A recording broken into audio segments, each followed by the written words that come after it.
I am incredibly encouraged after watching Lamar Jackson's first 2 starts. I just watched the tape against the Raiders today. It was awesome and fun to watch.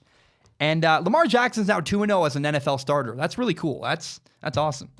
Now, I will be honest, I was concerned after I watched Lamar Jackson's first start against the Cincinnati Bengals. But game 1 to 2, we showed a lot of progress, a lot of improvement.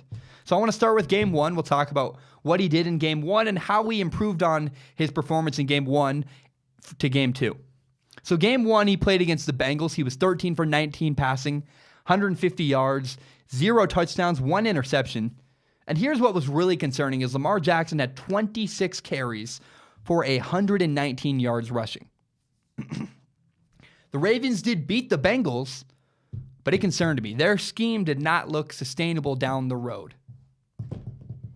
I mean, at one point, the Ravens ran the ball 13 plays in a row. It's not good. And the Ravens limited Lamar Jackson tremendously. Every pass was either play action or they'd roll him out to move the pocket, cut the field in half. What the Ravens did in game 1 with Lamar Jackson is they ran a simplified offense. They were very careful with Lamar Jackson. We didn't see Lamar Jackson throw the ball over the top in game 1. We saw it maybe once. It was an incomplete pass. A lot of dink, dunk, short passes, short completions. I'm not joking. Literally every single Lamar Jackson pass traveled like 4 yards. The Bengals were also very weird. The Bengals had a terrible game plan against the Baltimore Ravens. They kept vacating the middle of the field, allowing Lamar Jackson to just dink and dunk on crossing routes underneath, over the middle. I kept wondering, why don't the Cincinnati Bengals challenge Lamar Jackson vertically? Play man coverage, force him to throw the ball over the top. And they never did that.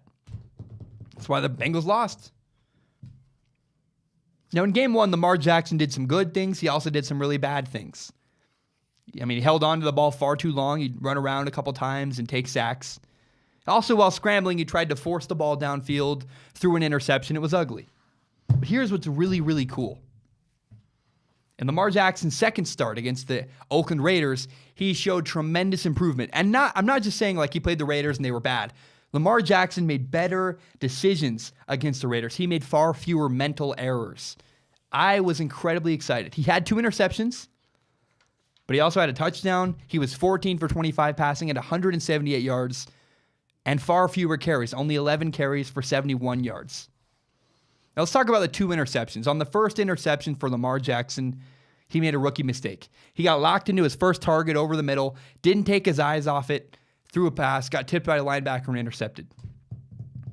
Now on the second interception, we saw Lamar Jackson throw a deep pass down the left side to Michael Crabtree. It might have been slightly underthrown, but it got tipped up by a defender, ultimately got intercepted. But the truth is, it was the right read. He did not make a mental error. He might have missed the throw slightly, but I can live with that. He made the right decision. He also did throw the ball over the top in game 2. He made a big completion to Mark Andrews down the right sideline. The truth is that in game 2, Lamar Jackson looked far more comfortable throwing from the pocket. And I want to really credit Marty Morningwig, the Ravens offensive coordinator. He has tremendous creative play design. The way they're using Lamar Jackson is so smart.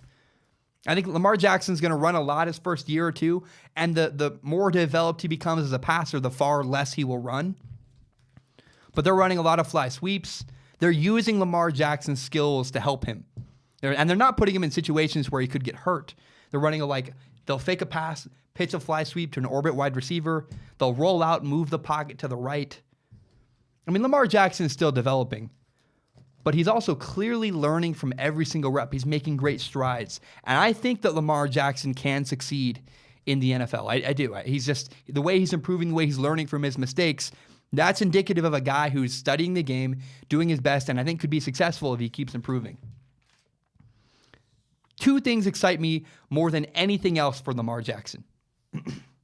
They're both related to the way he uses his legs, but they're not his running. That's a lazy way to put it.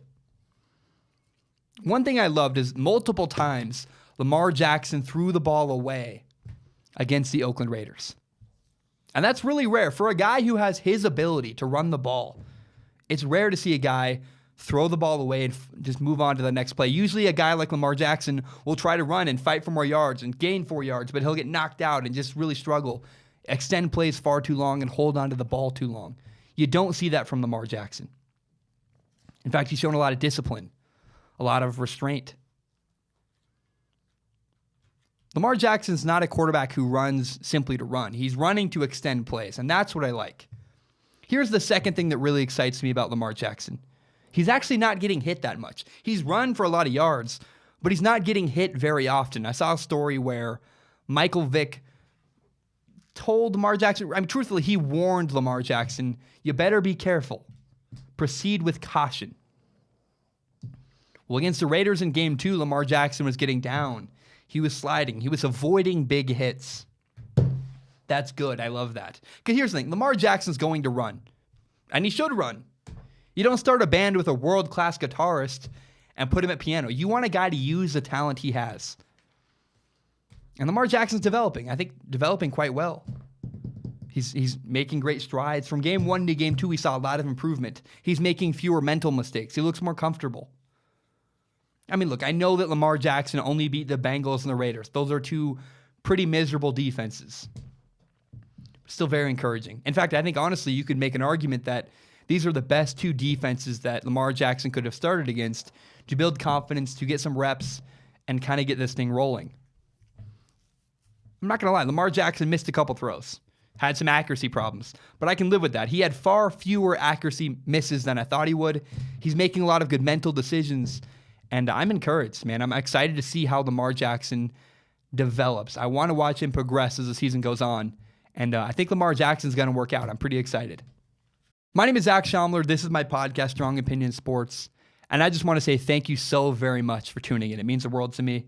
If you don't already, you can subscribe to Strong Opinion Sports on iTunes, SoundCloud, and YouTube. And please help me grow by telling your friends about the show. Share it on Facebook, Twitter, Instagram, whatever it is. I just want to say again, thank you so much. It means a lot. Hope you guys have a great day, and take care.